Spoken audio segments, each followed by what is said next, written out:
Assalamualaikum, salam sejahtera bersama dengan saya Nadia. Dan saya Faizal dalam rancangan Fikir. Apa yang menarik pada minggu ini Faizal? Okey, pada minggu ini kita akan bersama dengan seorang doktor yang cukup baik hati. Dan anda nak tahu siapa beliau? Teruskan bersama kami. Dan kemudian mari kita dekati seorang pelajar cemerlang dari Akademi Laut Malaysia di Alam. Dan tidak ketinggalan dengan kegigihan seorang remaja yang meninggalkan alam remaja beliau untuk mendidik anak bangsa secara sukarela. Semuanya akan anda saksikan sebentar saja lagi dalam Fikir, Fokus, Inspirasi karisma. dan R semestinya untuk remaja.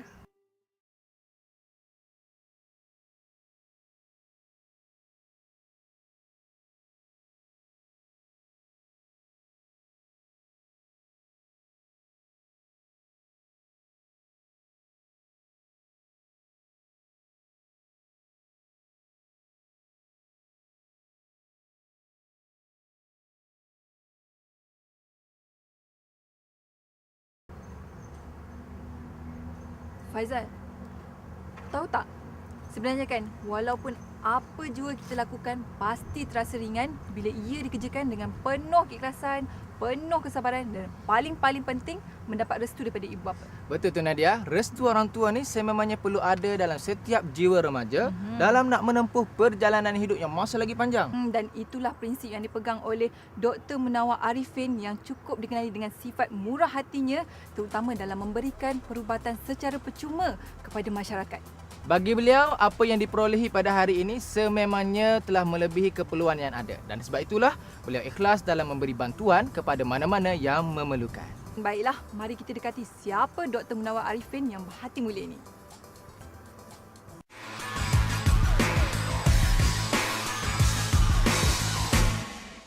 Kalau ikhlas dan benda tu baik, buat je. Apa yang orang akan cakap kemudian, sebab apa kita peduli? Kalau kita peduli tentang apa yang orang cakap, bermaksud tindakan kita tu tidak betul-betul tepat.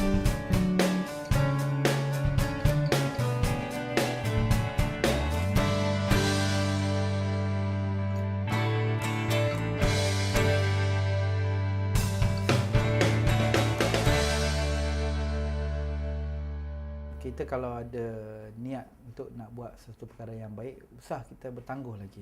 Kadang-kadang peluang yang datang itu dia tak datang selalu. Macam contoh pengalaman terlibat dalam hal-hal bantuan bencana kemanusiaan seperti gempa bumi dan sebagainya. Kita tak boleh jangka benda itu berlaku bila. So apabila berlaku kejadian sedemikian, kita kena ada niat dan ada keupayaan untuk nak terus bungkus barang kita. Kerana bantuan bencana dan bantuan seperti ini bergantung kepada betapa cepatnya kita sampai ke tempat kejadian. Nak pikul tanggungjawab antara doktor dan juga nak membantu orang. Kalau dipikirkan nak buat dalam satu kerja tu memang sukarlah. Tapi Dr. Muhammad Nawar ni saya tengok dia sanggup tinggalkan family dia dengan kerjaya di sini untuk membantu rakyat-rakyat yang amat memerlukanlah. Kagumlah dengan kewibawaan dia tu, dengan kesungguhan dia, kebaikan yang dia ada di tepi dia.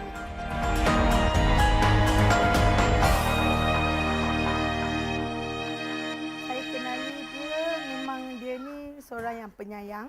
Selalu dia fikirkan apa yang dia boleh buat untuk rakyat. Kalau kita cakap tu memang dia akan cakap lah, okey, teacher macam mana kita boleh buat, apa kita boleh buat untuk murid ataupun untuk siapa-siapalah, manusia lah.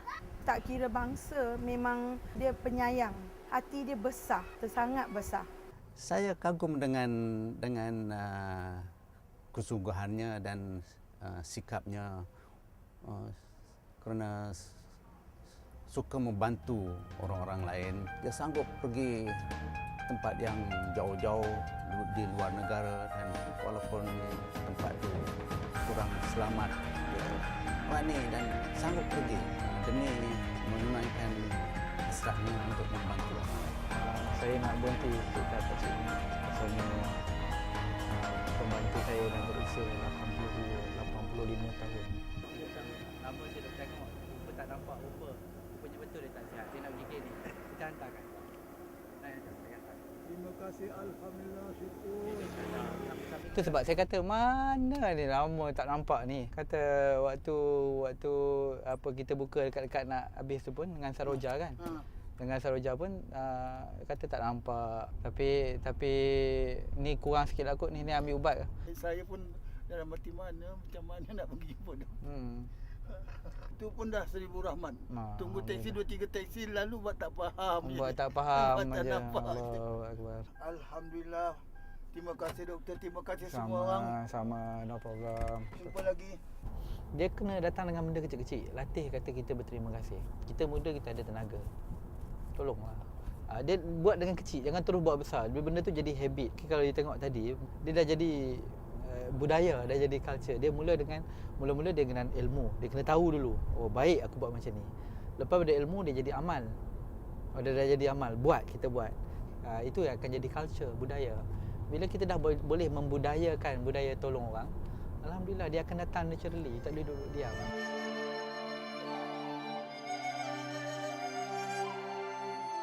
Saya letak gambar ni kat sini sebab supaya saya tidak lupa.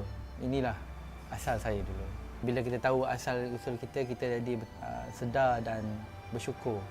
Dan yang lebih penting untuk tuan pada anak-anak, saya nak dia juga tahu yang asal usul ayah dia dulu. Ini rumah dia ada bukti yang dia boleh tengok.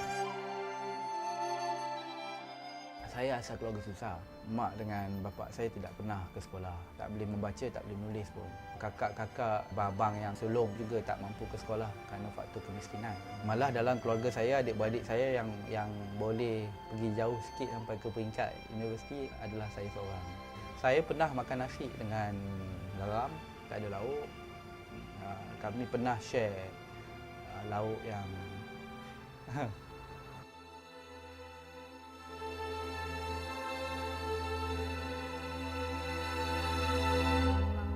Dr. Nawal datang dari keluarga yang susah. Jadi masa tu pun dia dah belajar berdikari ya. Kalau orang lain boleh dapat bantuan daripada keluarga monthly punya duit poket kan. Dia mungkin kadang-kadang tak dapat pun. So bila segalanya datang pada saya berfikir ni adalah masa saya untuk nak kembalikan. Saya tak layak untuk dapat terlalu banyak. Hidup kita syukur je. Kalau dah sebut in syakartum la azidannakum wa la in kafartum inna azabi lasyadid. Kamu syukur, tambah lagi. Syukur tu apa maksud dia? Takkan nak ucap terima kasih. Apa syukur? Syukur ni bagi saya senang je. You give back. Betul-betul syukur, you kena beri balik.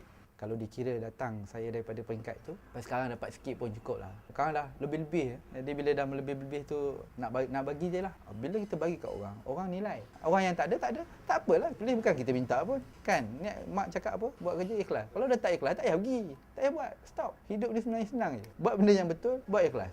Apa orang nak bala, apa semua ni, jangan fikir. Itu dia datang sendiri. Lagi banyak tak harap, lagi banyak datang. Lagi kita tak minta, lagilah melimpah-limpah. Tolonglah kalau orang faham yang ini is lebih baik pada berniaga. Sebagai isteri, apa yang seorang suami perlukan adalah sokongan. Saya beri dia sepenuh sokongan as long as apa yang dibuat tu tidak salah lah. Jadi selain tu saya percaya pada doa dan dia pun selalu memberitahu saya tentang plan dia. Saya rasa dia lebih tahan kepada dugaan dan cabaran lah. Kerana dah terbiasa. Apa saja yang saya buat, kalau mak dengan bapa saya seronok, gembira, saya akan buat. Kalau saya mampu buat sesuatu yang boleh menyebabkan mak dengan ayah saya dipuji, yang dia orang akan rasa bangga ini anak dia orang, saya akan buat. Saya tak mahu orang panggil saya, orang puji saya, nama saya. Tapi biar puji ini anak mak bapak saya. Ini anak mak ayah, ini anak Tok Pen.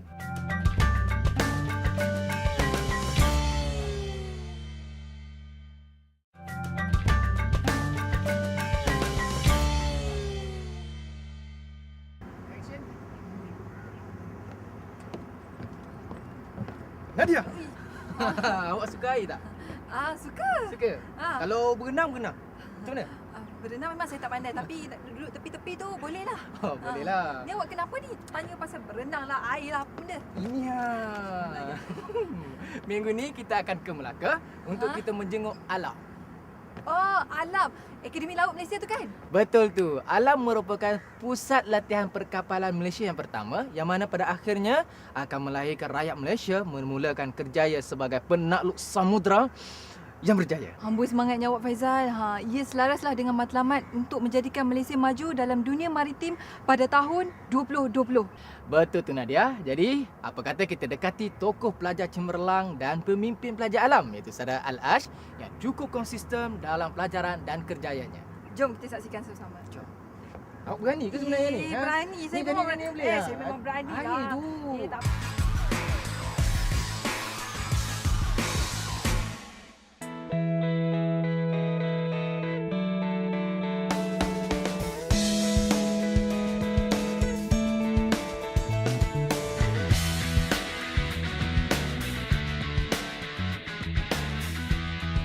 Hai, nama saya Ash. Saya seorang kadet senior Akademi Law Malaysia. Selepas ni saya ada kelas, jadi jom ikut saya.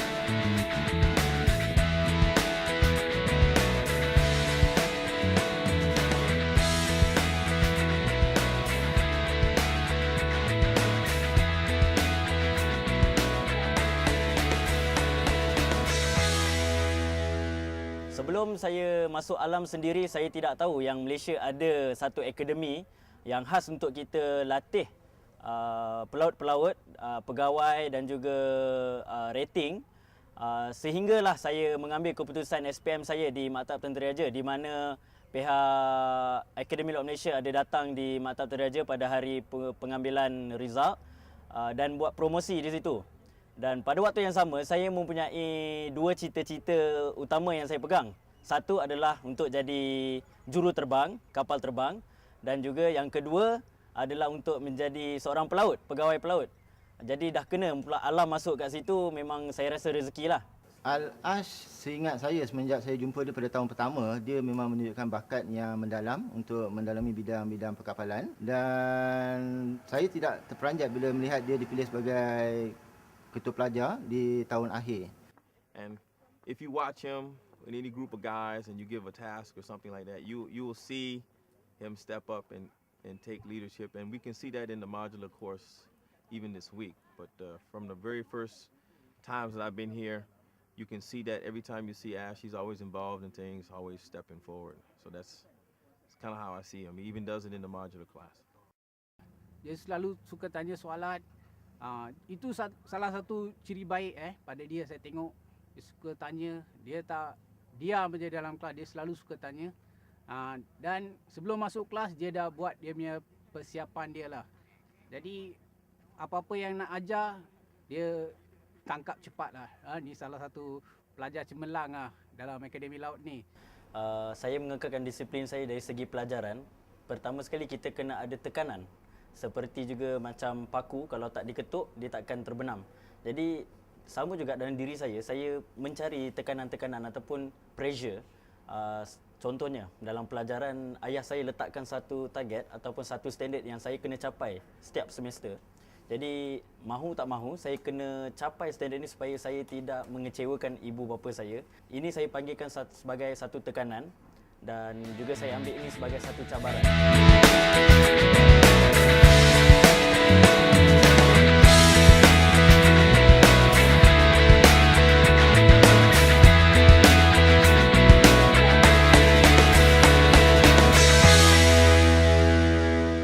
Cabaran saya yang saya untuk waktu sekarang adalah sebagai seorang kadet kapten ataupun ketua kepada semua kadet. Cabaran saya adalah untuk mengendalikan, membantu pihak pengurusan student affair atau pihak pengurusan pelajar di sini. Saya membantu mereka untuk mengendalikan, menjaga disiplin, menjaga tata tertib kadet-kadet di sini. Sifat kepimpinan dia, saya pujilah. Dia memang ada sifat kepimpinan yang tinggi. You boleh tengok sini student semua bukan bangsa Melayu aja, ada Cina, ada India, semua dia boleh kontrol. Ada international student. Itu kelebihan pada dia lah saya tengok. Dia boleh mengetuai satu pasukan, dia boleh memberi arahan kepada semua orang. Pada masa yang sama dia boleh menjadi kawan kepada semua orang. Memang seorang leader yang baik, seorang ketua yang baik. Jadi semua orang boleh dengar cakap dia and dia juga boleh manage semua orang lah. A leader is the kind of person that can climb the tree, look out, and say we need to go over there, and then the rest of the people can follow. Very few people seem to be able to say, okay, over there. And what I mean by that, Ash seems to be that kind of person. You necessarily won't get 100 on these things if you think about it like a test. But leaders are the kind of people that rally the resources. They have some expertise, they dig in, find the information, and they go in that direction. So Ash seemed to be that kind of person for me. Dia memang naturally ada leadership dengan management ni. Jadi banyak yang saya dapat belajar dengan dia. Cara dia handle cadets, senior cadet, junior cadet, diplomasi. Boleh seorang yang diplomatik amat penting untuk management. Beribu bintang di langit kini menghilang, meraba aku dalam gelap. Saya baru belajar main gitar, tak sampai sebulan. Apa yang saya belajar daripada main gitar ni adalah untuk fokus. Maknanya, dalam apa saja perkara yang kita lakukan, nak berjaya, mestilah fokus. Down clear! Jadi, cabaran saya yang paling utama, yang paling hebat berlaku pada tahun kedua ni. Di mana kita pada waktu itu kali pertama naik kapal, kali pertama terpaksa bekerja dengan pegawai-pegawai dan juga staf-staf bukan pegawai di kapal yang bukannya semua rakyat Malaysia. Di pelbagai kerakyatan, permaja di luar yang nak rasa masuk alam, pertama kita kena ada minat. Daripada minat, sepanjang 3 tahun kita belajar di alam ni takkan ada masalah. Saya nak kongsi tips. Sebagai manusia biasa, kita perlukan sokongan. Tidak kiralah daripada sesiapa saja, terutamanya daripada ibu bapa dan juga kawan-kawan. Sama juga dengan mereka, mereka perlukan sokongan daripada kita. Jadi kita haruslah beri sokongan positif kepada mereka.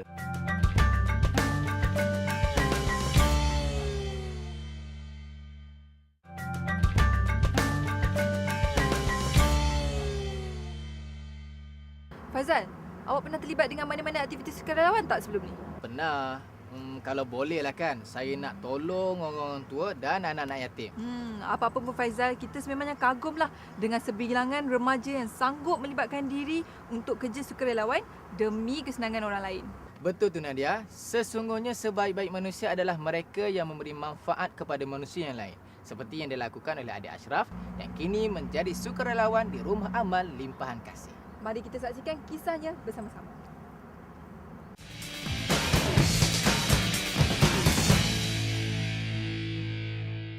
Bismillahirrahmanirrahim. Tatajafa junahul alim al-qadim al-mujibul walid al-malik al-wafdal as-salati ala as'ali malu al-makarah. Waktu sekolah rendah, waktu sekolah menengah memang susah. Memang daripada segi apa, kalau senang kata orang, nakal lah. Dengan masalahnya daripada itu satu kekuatan untuk mendorong kita untuk berubah. Sebagai sukarelawan yang tetap di sini, saya ditugaskanlah mengikut kerja masing-masing.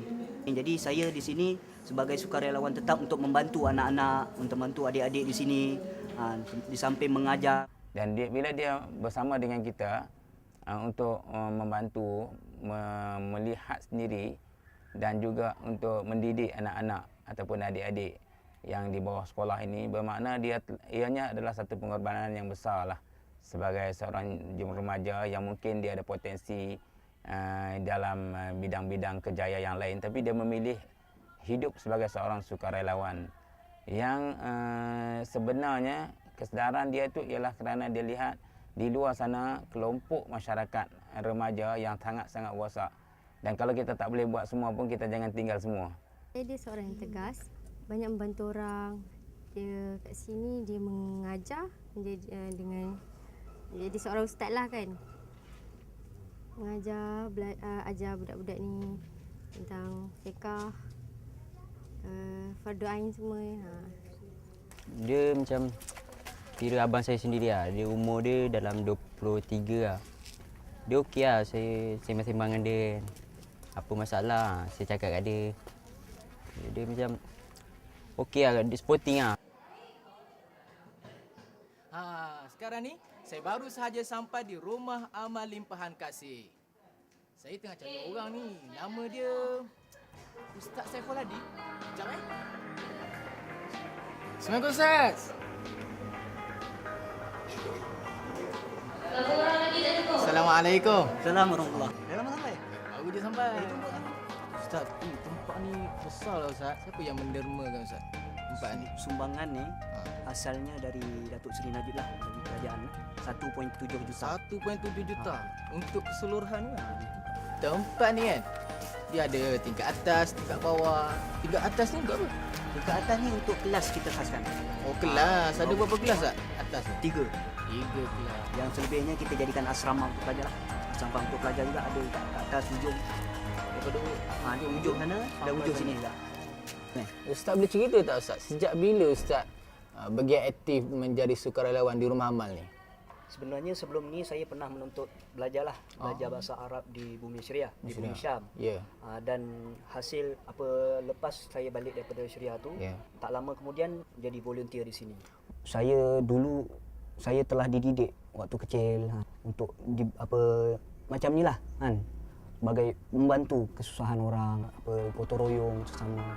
Sebenarnya menjadi kebiasaan setiap orang, dia akan fikir kenapa nak duduk sini, jadi payah, duit senang ke nak dapat, gaji senang ke nak dapat. Itulah menjadi tergerak hati kita untuk kita sama-sama lah nak membantu. Saya sebagai di sinilah, sukarelawan di sini, kebanyakannya tugas yang tidak rasmi lah, tetapi apa yang saya pernah yang terlibat juga sebagai tenaga pengajar di sini, mengajar anak-anak yatim mengaji, membaca Al-Quran dengan betul, dengan bertajwid, hukum hakamnya. Sukarelawan yang ada di sini memang yang dah ditetap kat sini, dan ada juga sukarelawan yang datang daripada luar. Volunteer-volunteer yang datang daripada luar, dia nak mengajar, ramailah juga. Allahu Akbar, Allahu Akbar. La ilaha illallah.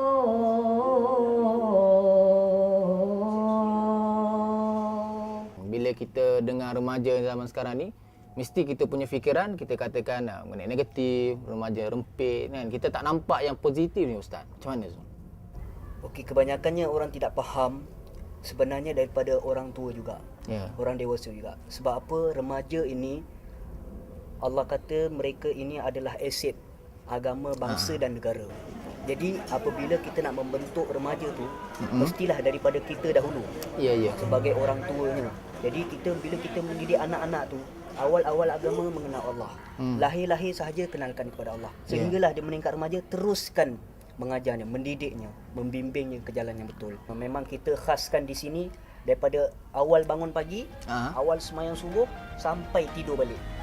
Dan juga yang utama sekali, macam mana yang kita cuba buat di sini untuk menanamkan dalam hati anak-anak di sini supaya dalam hati masing-masing ada rasa takutkan Allah dan rindukan Nabi. Di mana rasa takutkan Allah dan rindukan Nabi itulah satu kekuatan untuk remaja-remaja inilah, khususnya remaja-remaja luar yang sudah rosak tu. Dan sebenarnya bukannya kita nak tunggu remaja tu dah rosak baru kita bagi. Tak. Memang kita kena bagi daripada awal.